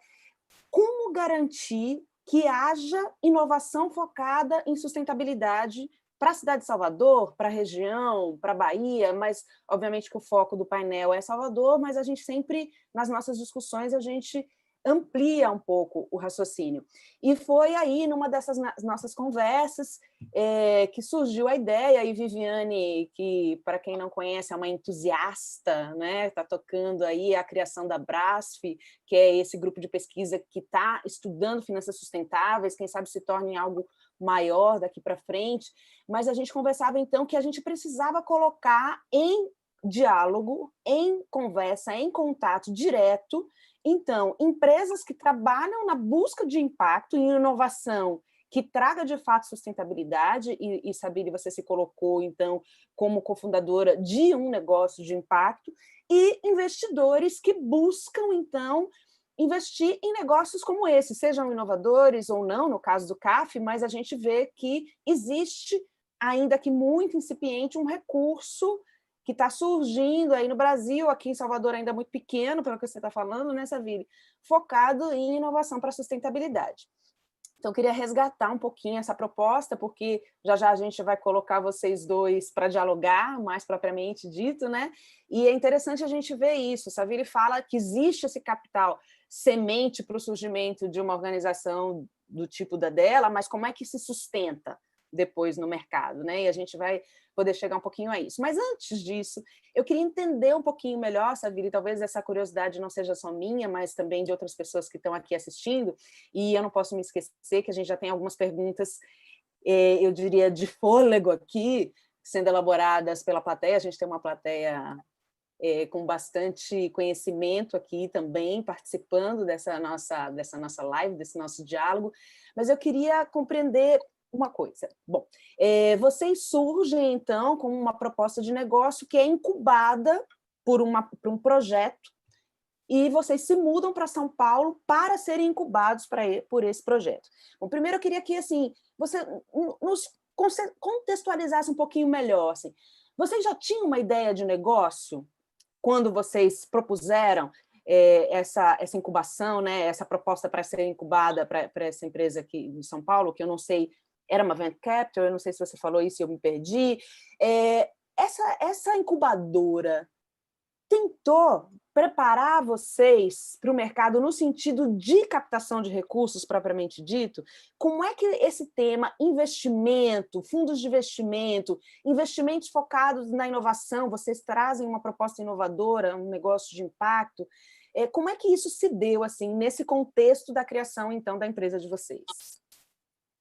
Bom, quando eu e Gabi, a gente pensou no negócio, a gente estava num momento de vida onde a gente conseguia ter acesso a algumas informações e a gente estava mudando o nosso estilo de vida. Estava, assim, aumentando a velocidade dessa mudança. Então, foi mais ou menos a partir dessas informações que a gente ia coletando que a gente pensou, bora fazer um negócio. Na verdade, o primeiro foco era 100% nos resíduos orgânicos, que hoje representam mais ou menos 55% do lixo brasileiro. Os resíduos orgânicos, eles são os principais, dentre os resíduos, né, responsáveis pelas emissões de gases de efeito estufa. Então, para quem não sabe, a matéria orgânica, quando ela é decomposta num aterro ou num lixão, ela é abafada, né, ela é compactada, e aí isso faz com que ali no processo de decomposição haja o surgimento do gás metano, que é 23 vezes mais ou menos mais nocivo do que o gás carbônico. Então, a gente, a partir, né, dessas informações, a gente, jovens, sempre perturbadas da vida, então a gente falou, não, bora montar, e a gente fez parte de um lab da Yunus Social Business, que Yunus é um cara à frente, assim, que teve a ideia de criar os negócios sociais, que é como ele denomina, né, que são negócios onde não há distribuição de dividendos e que segue 7 princípios que ele estabeleceu lá. Então, ele começou lá em Bangladesh com o primeiro negócio social, que era um negócio social voltado para finanças, era microcrédito, a empresa dele. E aí, dessa iniciativa, ele, enfim, ficou muito, muito popular e difundiu aí pelo mundo, trazendo até aqui o Brasil a ideia de negócio social. Então, a gente participou desse lab, foi a primeira vez que a gente fez uma modelagem, né, Canvas, que é um instrumento de trabalho de planejamento que muitos negócios utilizam, startups principalmente. E aí foi assim que a gente criou, vamos dizer assim, a primeira versão do que seria Solos. Quando a gente teve acesso a esse edital de aceleração, a gente inscreveu esse projeto até então. Tinham ali algumas perguntas norteadoras que fazem com que a gente vá refletindo. Então, eu lembro que antes desse edital, a gente participou de um edital do PNUD, da ONU, também, onde eles traziam várias perguntas, porque é muito interessante, o Murilo trouxe isso na fala dele, né? Quando o investidor, ou quem quer que seja, te faz perguntas, você pensa a respeito delas. Algumas você consegue já ali na sua prática responder e outras te incentivam a buscar e a se questionar. Então, foi através dessas inscrições assim que a gente conseguiu arredondar o que seria Solos. Até que a gente, alguns meses depois, conseguiu passar nesse edital e a gente foi para São Paulo. Quando a gente foi para São Paulo, foi um investimento nosso, foi a gente acreditando que aquilo iria dar certo. Gabi, minha sócia, ela é de São Paulo, mas já mora aqui em Salvador tem algum tempo, então a gente tinha alguma estrutura lá, né? Então a gente foi por conta, arriscando que depois de 6 meses a gente conseguiria o investimento e daria continuidade ao negócio.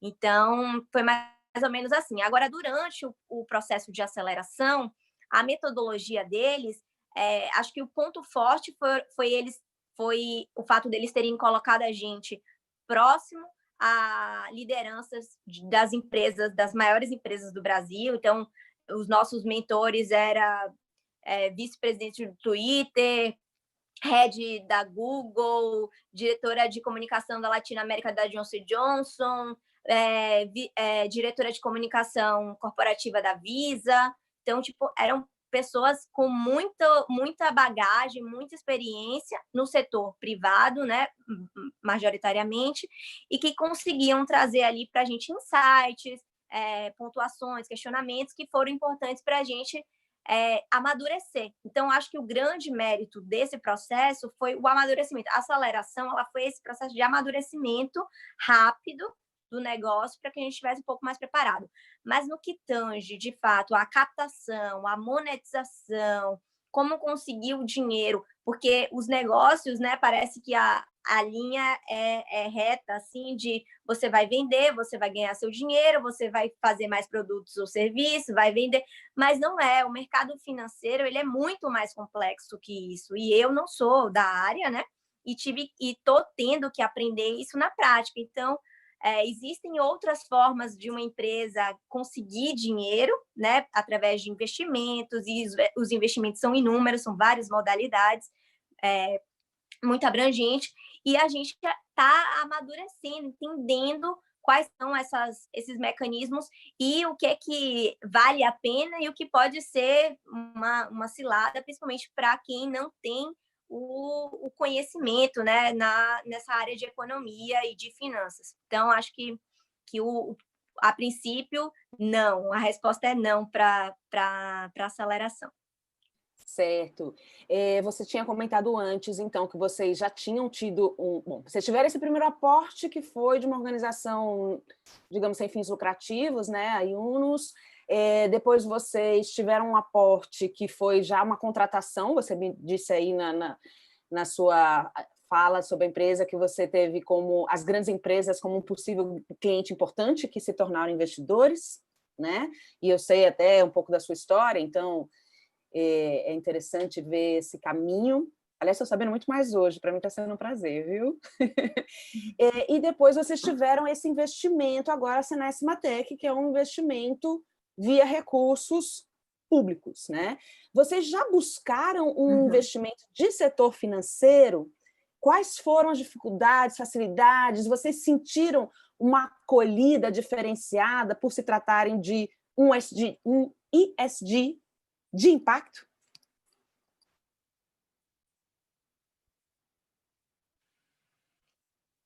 Então, todas as vezes que a gente buscou investimento foi através de editais. Então, chega assim a nossa rede, né, nossa rede de atuação manda para a gente editais.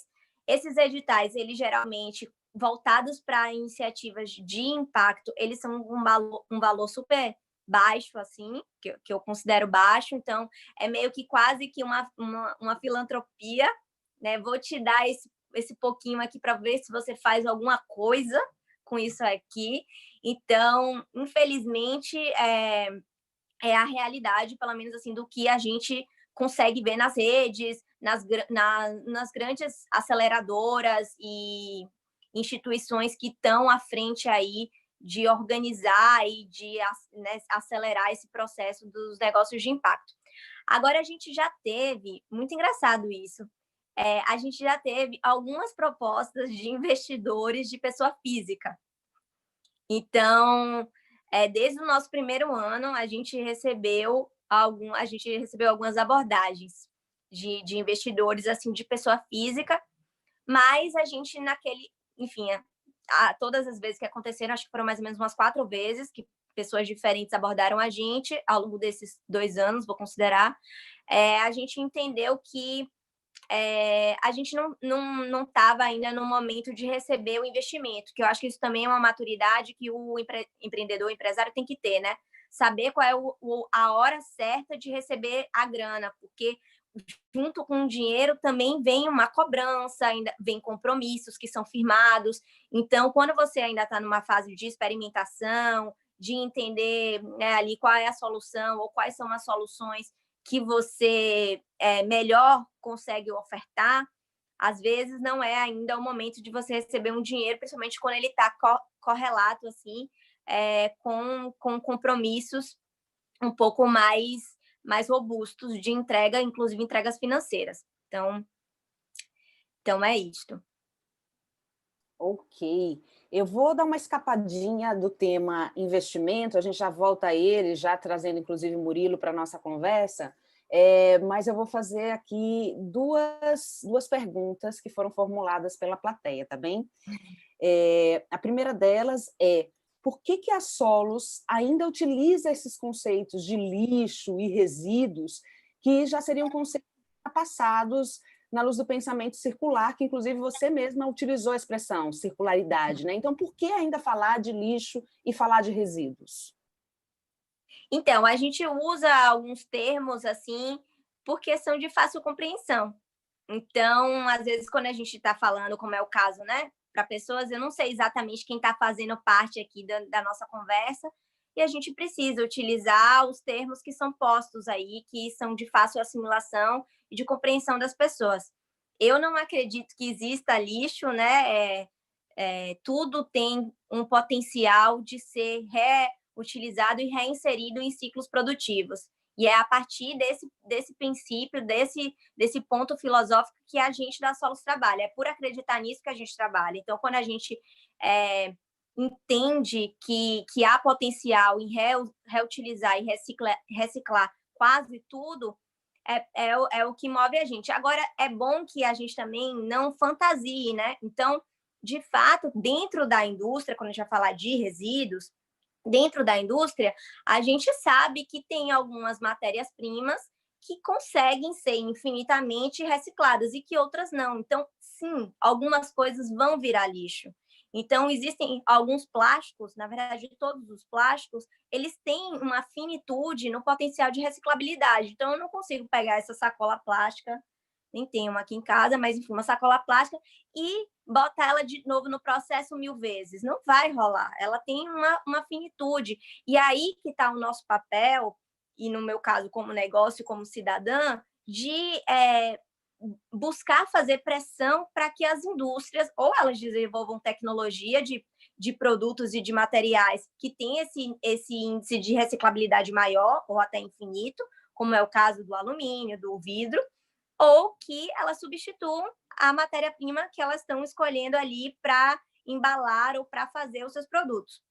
E eu acho que uma outra coisa também é que a gente, quando está falando de resíduos, a gente traz sempre 2 pontos.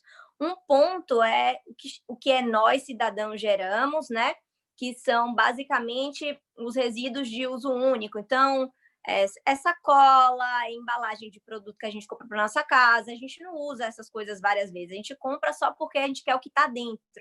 Então, esse é um ponto. Existem os materiais que fazem várias outras coisas. Então, a nossa cama, o nosso carro, ou, enfim, o transporte público, essas coisas também são compostas de materiais que em algum momento vão virar resíduo. E elas podem ou não ser reinseridos nos ciclos produtivos. Então, acho que tem essas 2 vertentes de atuação.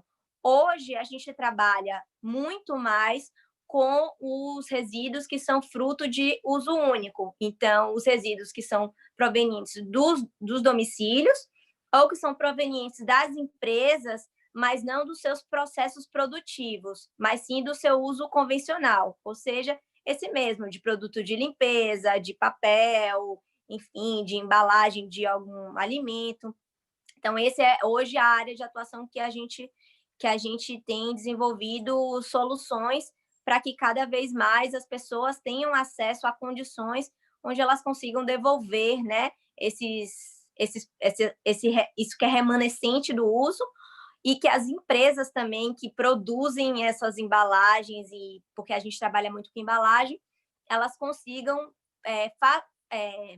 favorecer com que seus clientes tenham acesso a essas alternativas. Então, quando você falou na pergunta anterior de clientes, sim, os nossos clientes são majoritariamente empresas que botam embalagem no mercado e que precisam de soluções para que ela não recebe essa embalagem de volta, né? Então, ela precisa de alguém que vai receber essa embalagem por ela, que vai mandar para uma indústria recicladora e que essa indústria recicladora manda para ela de volta em formato de uma nova embalagem. Joia, Savile, bem explicado. Eu vou fazer o seguinte, então, vou propor que a gente traga Murilo para responder uma pergunta que eu estou aqui querendo fazer para ele, e depois a gente vai passando a distribuir algumas perguntas que estão aqui um pouco mescladas, que vieram do público também. Murilo, vocês, enquanto é um banco, mas ele é muito mais, é um banco de desenvolvimento, né? E você, especificamente, trabalha, então, direcionando os fundos para aqueles que vão gerir fundos, pela explicação que nós tivemos aqui. Então, eu gostaria de fazer uma pergunta um pouco dupla, talvez, mas, assim, primeiro, vocês têm, talvez não na sua carteira, mas em outras carteiras do banco, alguma possibilidade de investimento que poderia ser acessado por uma startup como a Solos, uma pequena empresa que está surgindo, né? E a segunda pergunta, o que você recomendaria para uma pequena empresa, não necessariamente uma startup, mas uma empresa que está com uma ideia interessante, inovadora, para buscar esse tipo de investimento que vocês têm?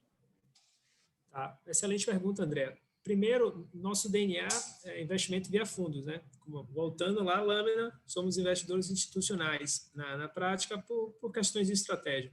Porém, recentemente, fizemos e estamos fazendo, está aberta a janela aí, alguns investimentos diretos em empresas, certo? Com base no programa Covid, né? A gente ainda, na verdade, está buscando, né, empresas que tragam soluções para o Covid-19 de uma forma ou de outra, que ajude a mitigar os impactos, né? Então, essa janela ainda está aberta. Nós, no momento, não temos um fundo direcionado para startups de forma genérica, enfim, a gente não tem mandato para isso no momento, certo? E também, como veio a pandemia, a gente estava no processo de revisitar algumas coisas no nosso portfólio, então acabou que mudou tudo e, no momento, é muito difícil planejar qualquer coisa. O dia de amanhã está muito cinza. Mas, sim, no futuro, com certeza, é uma alavanca fantástica, né, para a gente trazer desenvolvimento, inovação, e enfim, as startups são muito bem-vindas para conversar com a gente, fazer perguntas e etc. A sua segunda pergunta, a gente poderia falar aqui do ciclo, né, de vida de uma empresa, seria um pouco longo, mas resumindo aqui no mundo das startups, a Savile mencionou bem, ela falou ali, ela foi humilde, ela falou do MVP, o Minimum Viable Product, a The Lean Startup, é você, né, fazer o seu Unit Economics, ver se o lifetime value do seu negócio vai ser maior do que o seu custo de aquisição de cliente, para ver se você vai conseguir escalar aquele negócio. Então, antes desse MVP, você faz o piloto ali, faz o canvas, discute, estressa a premissa e tal, e aí você vai seguindo. À medida que você for tendo tração, basicamente são vendas, né, você vai atraindo a atenção dos investidores, né, os investidores vão colocar algumas metas para você, alguns indicadores que você vai ter que entregar, né, de natureza financeira ou quantitativa, né? Basicamente vendas, número de usuários que entraram na plataforma, ou diminuir o que se chama de churn, o cara que entra e sai. Por exemplo, o Spotify, você pode ficar um mês e sair a hora que você quiser, certo? Então, esses caras que estão saindo vão ter lá o churn rate. Então, você tem que entender essas questões aí para você conseguir entregar, e à medida que você vai entregando, você vai atraindo, né, recursos. No caso, você está fora do eixo, como ela mencionou, é mais complicado, mas a gente tem um case, né, que é a Sanar, aí em Salvador, talvez seja o case, né, em Salvador. Infelizmente, a gente não tem unicórnio ainda em Salvador, a gente só tem no Rio, São Paulo, em Curitiba tem a iBanks, né, mas o processo é assim, certo? A gente tem que estar sempre questionando nossas premissas e, se é que minha recomendação serve de alguma coisa, buscar alguém já experiente, alguém que tocou o negócio, que empreendeu, pegar a premissa, ouvir estressar nossas premissas, a gente pode estar errado, né? Eu posso estar errado às vezes também aqui, eu sempre fico perguntando, cara, será que esse tamanho de mercado não está exagerado? Será que isso não faz sentido? O que é que você vê? Será que a estratégia é por aqui?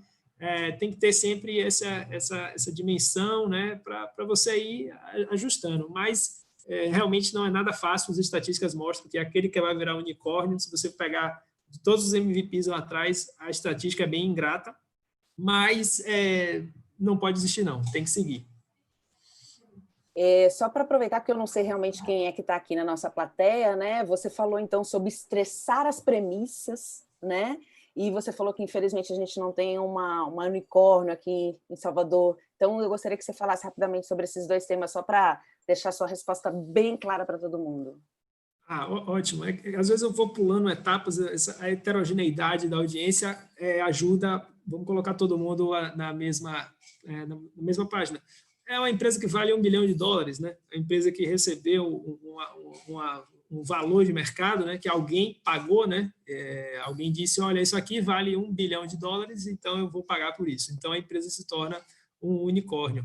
O nosso país, o Brasil, já tem aí um número de unicórnios aí igual da Alemanha. Isso é um feito, né? Isso ninguém fala, não sei porquê, mas você conseguir ter o mesmo número de unicórnios que a Alemanha, com todas as dificuldades que a gente tem, é um feito enorme, né? 70% dos investimentos de venture capital na América Latina vão para o Brasil. Então, a gente tem uma capacidade de resolver problemas, de inovar, de não desistir, apesar de tudo, nesse ambiente, não precisa falar do ambiente do custo Brasil e etc. Então, isso é um unicórnio. A gente fez vários modelos, né, no Brasil, aí, tem o iFood, tem uma série de outros, vocês podem pesquisar aí. Bom, e sobre a outra pergunta... De estressar a premissa. Estressar a premissa. Bom, estressar a premissa é que a gente tem humanamente, né, a gente tem necessidade de confirmação, né? Tem gente que pergunta já querendo ouvir a resposta. Então, primeiro é isso, você tem que partir da premissa que você não sabe nada. Então, né, se eu estou vendo aí grandes empreendedores, né, que a gente olha aí, dizendo, como Jorge Paulo Lemann e outros, que eles estão aprendendo, eles não sabem ainda essa tecnologia, imagine pessoas comuns aqui como nós. Então, estressar a premissa é perguntar, será que esse problema que eu estou resolvendo é um problema meu ou é um problema do mercado? Será que tem mercado? Será que alguém está disposto a pagar por isso? Será que isso faz sentido? Então, é sempre bom essa validação, né, desse modelo de negócio, dessa nossa ideia, né, para a gente, às vezes, não estar resolvendo problemas que são nossos problemas e aí não consegue escalar e etc. Né? Encarar, saber os problemas do seu negócio e dizer isso para o investidor cria muita confiança. Esses investimentos que nós estamos fazendo, nós sentimos a maturidade do negócio, do empreendedor, quando ele diz para a gente o que tem de dificuldade. Olha, a gente tem que resolver isso aqui, mas a gente não conseguiu por causa disso, mas a gente está querendo, né? Às vezes o empreendedor se apaixona pelo produto e não consegue comercializar, não tem que vender, tem que escalar. Como é que vai escalar? Vai vender para quem? Tem uma lista? Quem é que vai fazer isso? Você já vendeu o quê antes? Então, assim, tem que estar, né, perguntando mesmo, né, lendo, ouvindo, ligando para outros empreendedores para ver se você não está falando coisas que não têm sentido. Perfeito. Eu vou aproveitar, então, essa resposta sobre, então, você se questionar no âmago aquilo que o seu problema está respondendo, etc., para trazer uma pergunta que foi feita pela plateia também para a Saville, que, já que vocês trabalham, então, com reciclagem e estão agora no mercado da cidade de Salvador, a gente sabe que Salvador ainda tem muito a melhorar, né, no seu sistema de gestão de resíduos, na sua reciclagem, e se a gente comparar modelos de cidades desenvolvidas, diz a pergunta, como Frankfurt, ou até mesmo de países não desenvolvidos, como Buenos Aires, a gente vê que a gente tem um processo lá nessas cidades já de coleta automatizada, lixeiras públicas por tipo de material, entre outros. E a pergunta traz, né, o que falta para resolver o problema em Salvador? Seria vontade do poder público? Seria falta de pressão da sociedade? Como é que você vê, Saville? Muito boa pergunta e bastante complexa. Eu sempre falo assim que o problema dos resíduos ele é comparável ao problema de modalidade. ou de mobilidade. Então, a gente precisa ter vários modais para resolver, porque, né, a gente não consegue colocar os mesmos modais em condições de terreno diferentes, ou com acessos diferentes, enfim. Então, os resíduos é a mesma coisa. A gente tem que ter um portfólio de opções ofertadas tanto pelo poder público quanto pelo setor privado para dar as alternativas relacionadas à dimensão ali daquele mercado, as características de quem está fazendo essa geração de resíduos. E, infelizmente, em Salvador, o que acontece é que hoje a gente só tem uma única opção. Então, todo mundo que tem um IPTU, que paga IPTU, tem lá já indexada uma taxa de lixo que você não pode deixar de pagar, senão seu nome vai entrar lá como devedor. E a única opção que essa taxa que a prefeitura cobra, a única opção de solução que ela é utilizada, né, que ela é convertida, ou seja, que o nosso imposto ele é convertido, é para que uma empresa ou um consórcio de empresas vá pegar um caminhão de lixo que consome diesel, que anda na primeira, que é o veículo mais poluente do planeta, que vai ter ali na sua carroceria um compactador, ele vai passar na porta da sua casa se houver acesso, se não houver acesso, vai de bicicleta, triciclo, tem outras opções, enfim, vai pegar esse resíduo, tudo isso vai para o aterro sanitário. Então, é essa política que hoje a cidade de Salvador ela tem para os seus resíduos, para os nossos resíduos.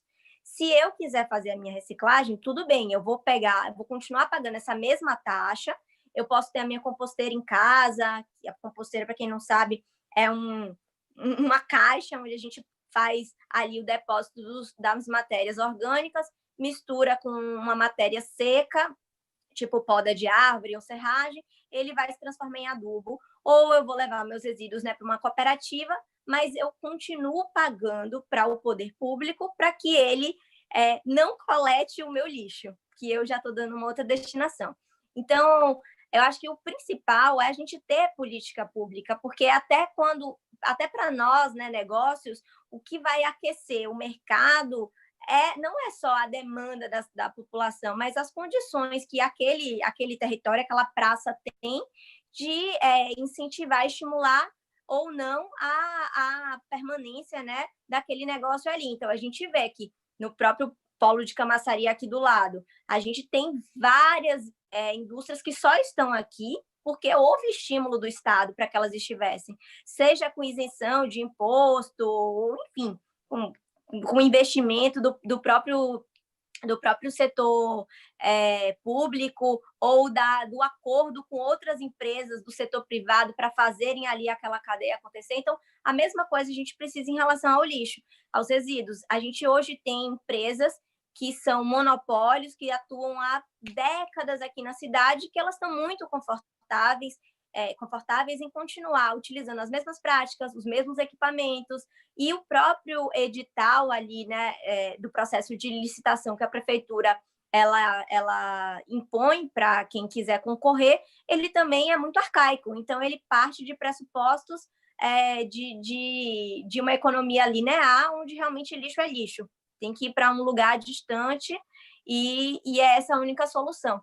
Então, infelizmente, a gente precisa dessa participação do setor público estimulando, possa ser que essa transição ela não venha, né, e não deve vir mesmo de vez, ela vai ser paulatinamente, mas é necessário que não só haja soluções voltadas para que novas empresas estejam aí concorrendo e tudo mais, mas que as próprias empresas que já estão fazendo isso há algum tempo, elas precisem também se readaptar, porque de alguma forma elas já conhecem como funciona a logística da cidade e tudo mais. Então, acho que falta esse estímulo do poder público para que as condições ali, né, prepostas no edital, que é o que baliza a atuação dessas empresas, ela possa se modificar e a gente consiga aí ter equipamentos mais tecnológicos e uma mudança de cultura e de comportamento de nós cidadãos. Você acabou de dar uma dica super importante aí de como estimular a inovação para a sustentabilidade, né? Começando nos próprios editais de contratação para o cumprimento de uma política pública. E, na realidade, vocês trabalham com uma problemática, né, global, mas que a gente sabe que tem um impacto muito forte localmente e que tem um impacto muito grande também nas mudanças climáticas, né? Apesar dos resíduos serem um tema subdimensionado nas políticas de mitigação de emissão de gases de efeito estufa, você mencionou antes o quanto mais impactante é o metano do que o gás carbônico, né? A gente entende que os resíduos ainda é uma questão muito importante a ser levada em conta, e já que a gente então falou de impacto do metano, de gás carbônico, eu volto para o Murilo, trazendo uma pergunta também da plateia, que justamente fala sobre questões ligadas a impactos, mas aqui está sendo tratado como riscos ambientais ou climáticos. Na verdade, eu vou fazer duas perguntas que vieram da mesma pessoa, tá bem, Murilo? Que é: como o CAF analisa o risco ambiental ou climático quando concede um crédito? O CAF analisa as pegadas de carbono e hídrica dos investimentos, considerando, inclusive, que o próprio CAF tem um projeto de cálculo dessas pegadas para as cidades em parceria com a CDKN e a consultoria Serviços Ambientales? Você está com o microfone fechado, por favor. É um detalhe. Excelente pergunta. Nossa instituição é carbono neutro. Eu não posso falar da área de crédito com tanta propriedade sobre se calcula uma pegada de carbono crédito a crédito, porque eu certamente posso estar falando bobagem, mas que a gente se destaca bastante nesse tema internamente, também na área de análise. A gente tem toda uma equipe aqui que só faz isso. Tu vai fazer toda a análise ambiental de qualquer crédito que a gente for fazer. Até no investimento de equity de startup, a gente tem que, ainda que obviamente não haja uma relação aí mais densa do ponto de vista ambiental, você investir numa startup, mas você tem que bater um papo com eles e você vai aprender sempre. Tem coisas que você não imagina que tem impacto ambiental e tem. Mas imagine se você for fazer uma ponte, uma estrada, enfim, aí são mega projetos.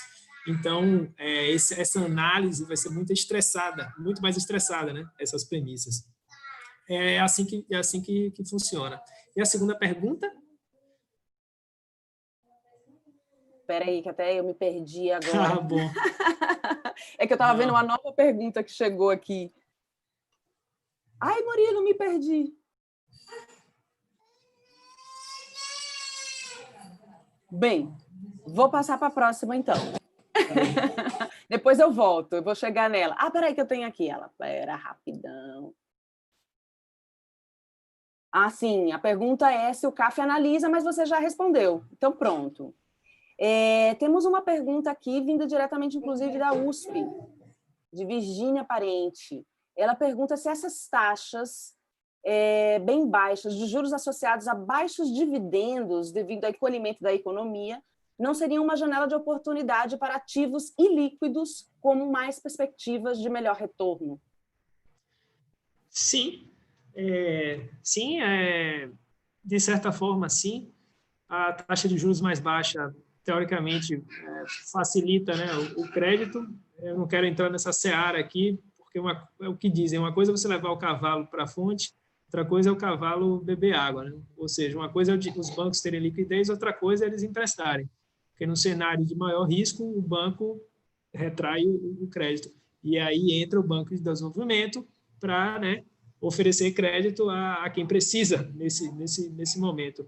Sobre o dividend yield, a tendência, não sei, talvez, da maioria dos negócios aí ser impactada e ter menos lucro, retorna menos dividendo, o dividend yield tende a cair. Mas, no fim do dia, o que a gente tá olhando é ESG, certo? Para a gente tomar a decisão, mas tem que olhar se tem lucro também. Mas, eventualmente, é uma oportunidade do investidor tradicional ele abrir a cabeça e refletir certos parâmetros, certo? O ESG é uma oportunidade, as pessoas veem, não, é oposição, retorno e ESG não é pelo contrário, se você está mudando a matriz energética, você tem a oportunidade de crescer, de fazer energia solar e etc., energia renovável, e você já está na segunda onda. Por exemplo, no Brasil, o Brasil tem uma empresa chamada Sunel, que eles fazem placas de energia solar, que é um processo produtivo que polui o meio ambiente, by the way, que eles fazem placas com material orgânico, certo? Então, eles já poluem menos do que uma fábrica comum de placa de energia solar. O que eu estou dizendo é a segunda onda de oportunidade, de negócio que eu estou falando, de lucro aqui, se você entrar na lógica ESG. Então, é mais abrir a cabeça e encarar o tema como uma oportunidade de crescer, certo? De captar dinheiro de instituições que estão querendo financiar esse tipo de coisa e seguir. E ainda mais nesse cenário que está, obviamente, mais favorável a se inovar agora do que você fazer coisas que não funcionam, né? Perfeito.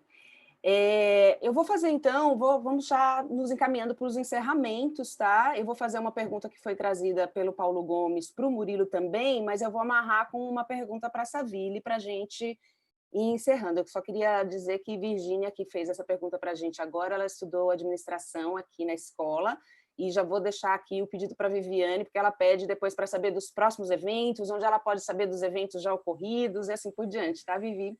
Claro, mas a pergunta que foi trazida para o Murilo foi o quanto você considera, Murilo, que as empresas do Sistema B são empresas de ESG, né? O quanto, de fato, elas trazem ESG no seu sistema, certo? E eu trago, então, para a Saville, depois que o Murilo responder.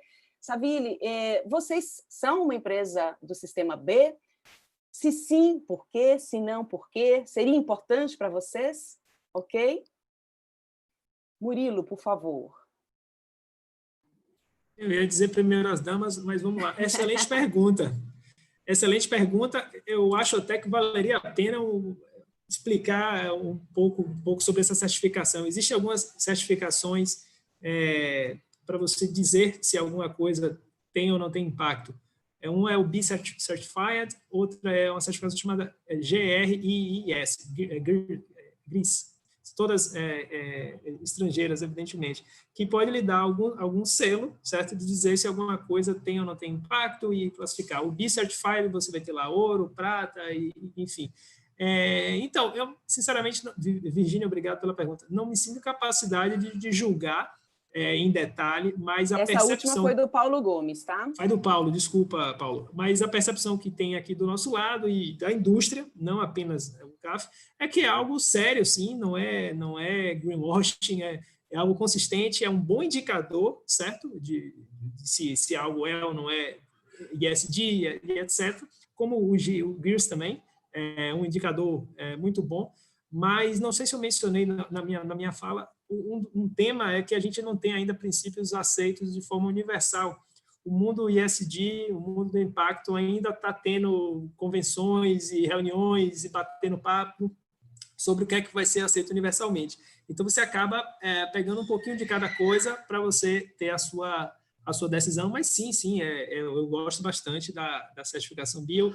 Eu me sinto confortável se eu vou olhar um fundo e dizer, olha, o fundo investe em empresas que têm a certificação B. Eu acho muito interessante para vender isso aqui internamente sobre o que a gente está fazendo em termos de impacto com o dinheiro da instituição. Bacana. E aí, Saville, vocês são uma empresa certificada pelo B Certificate? Então, quando a gente começou, a gente queria muito, né, ter uma certificação, mas foi bastante isso que o Murilo trouxe. Não tem um consenso ainda e quando você está falando de um negócio de impacto, que tem alguns princípios ali envolvidos, de valor mesmo, fica um pouco mais delicado chegar nesse consenso. Então, hoje, ainda o que a certificação B traz como premissas para os negócios, né, que fazem parte, tem algumas coisas que a gente ainda questiona. Então, a gente ainda não se sente parte, né? Porque eles até se chamam de comunidade B, tem representação aqui em Salvador, inclusive. Então, a princípio, não, e sem planos de fazer, e não tem sido, pelo menos não a priori, né, um limitador para a gente conquistar mercado. Então, os nossos clientes, por exemplo, eles não nos questionam se a gente tem algum tipo de certificação que chancele o nosso trabalho ou não. Como a gente trabalha muito com análise de dados, e às vezes a gente que está certificando o cliente, né?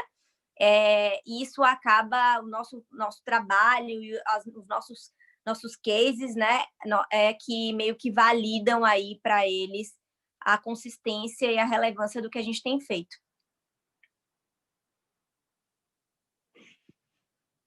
Entendido, Savile, muito obrigada.